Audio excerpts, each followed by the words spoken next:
Salam sejahtera. Pejabat Kesihatan Tawau akan terus mempergiat program saringan bersasar yang kini meliputi kawasan bandar, Balung dan Kalabakan dalam usaha mengekang penularan pandemik COVID-19 di daerah berkenaan. Pegawai Pejabat Kesihatan Kawasan Tawau Dr. G. Navindran berkata walaupun program saringan bersasar yang dijalankan kurang mendapat sambutan, namun pihaknya tidak akan berputus asa. Kita dulu buat secara bersasar. Bila pergi beberapa kampung ni, semua turun. Tapi kebelakangan ni, kami pergi ke mana-mana tempat pun kalau ada 100 orang di sana, yang turun 10 atau 15 orang saja. Tetapi bagi kes-kes kontak, kita memang wajibkanlah mereka masih datang ke sini. Dr. G. Navindran bercakap kepada pemberita selepas menerima sumbangan 1,000 set peralatan perlindungan diri daripada Pertubuhan Himpunan Lepasan Institusi Pendidikan Malaysia Haluan di Klinik Kesihatan Tawau. Dalam pada itu, beliau memaklumkan makmal COVID-19 yang diwujudkan di Pejabat Kesihatan Tawau mampu mengatasi masalah kelewatan pemprosesan sampel saringan. Bagaimanapun ketika ini, makmal berkenaan hanya dapat memproses 100 sampel daripada kapasiti sebenar 300 sampel dalam sehari berikutan kekurangan petugas makmal. Keputusan ujian saringan boleh diperoleh dalam tempoh 4 hari. Pasukan Polis Marin PPM Sandakan menahan 3 bot tunda yang melanggar syarat lesen kerana menunda kurang 3 nautika dari persisiran pantai di perairan Pemaguan Sandakan Kelmarin. Turut ditahan juragan kapal bersama 4 kru kapal warga Malaysia dan seorang kru warga Indonesia. Menurut kenyataan Pegawai Pemerintah Markas Operasi PPM Sandakan DSP Rusdin Banin, penahanan dibuat ketika rondaan Ops Benteng di kawasan perairan berkenaan.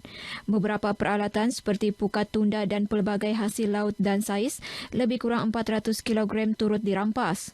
Bot tunda tersebut didapati melakukan kesalahan di bawah Akta Perikanan 1985, Seksyen 8-B dan kesemua tahanan serta rampasan di bawah kepangkalan Markas Operasi PPM Sandakan untuk pemeriksaan lanjut dan diserahkan kepada Pegawai Penyiasat Jabatan Perikanan Sandakan.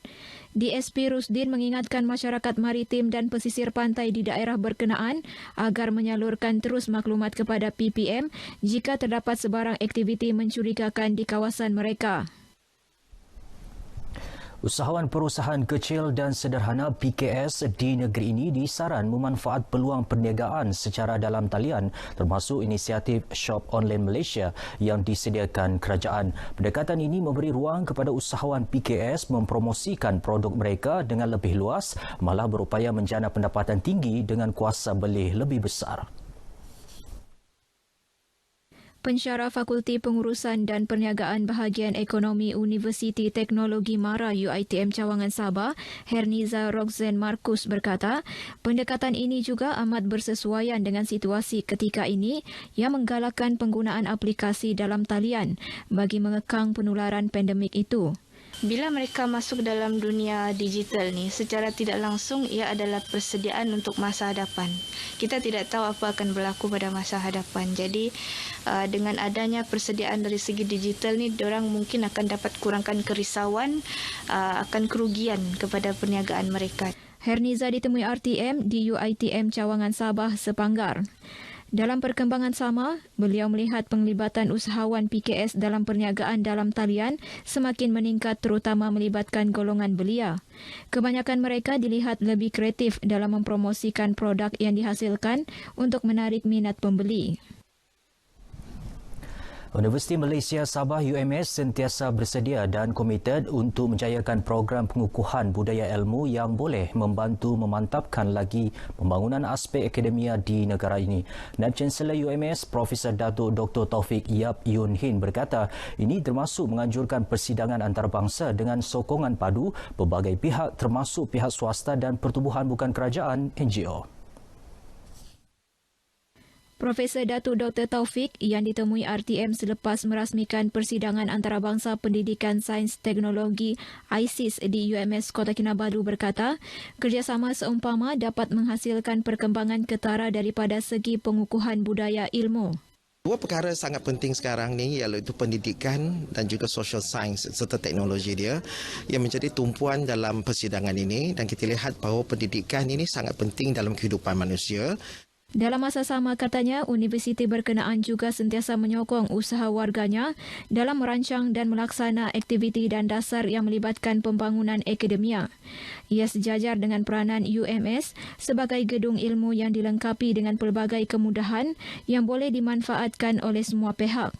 Persidangan sehari ini dihadiri warga pendidik bertujuan mewujudkan platform perkongsian ilmu pengetahuan dan kemahiran berkaitan pendidikan, sains sosial dan teknologi.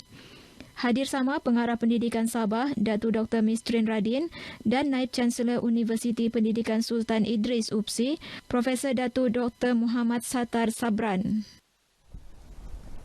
Pelbagai pihak terus tampil memberikan sumbangan dan bantuan setiap hari kepada kira-kira 1,500 petugas kesihatan di Hospital Queen Elizabeth HQE Kota Kinabalu. Pembantu Penyelaras Jawatan Kuasa Sumbangan HQE Kota Kinabalu, Dr. Muhammad Syawal Muhammad Din berkata pihaknya menerima pelbagai bentuk bantuan termasuk peralatan hospital, beg makanan dan bekalan makanan daripada individu, korporat dan swasta. Menurut Dr. Syawal, pihaknya amat berterima kasih atas sokongan dan keprihatinan rakyat Sabah terhadap pengorbanan petugas kesihatan dalam memutuskan rantaian COVID-19 di negeri ini. Kami sangat berbesar hati dan definitely benda ini meringankan jugalah, bukanlah kami kata beban, tapi dia memberi semangat jugalah kepada semua yang sedang bertugas, especially di Hospital Queen Elizabeth jugalah.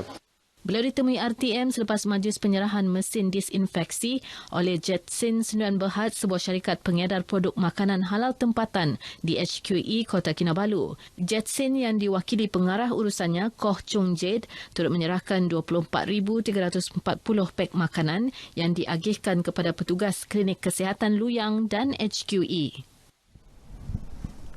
Baik, sekian berita dari Sabah petang ini. Saudara, jangan lalai, terus waspada bersama tangani pandemik COVID-19. Kembali bersama Norlila Muhammad Nur di Angkasa Puri. Silakan, Norlila. Baik, terima kasih dia.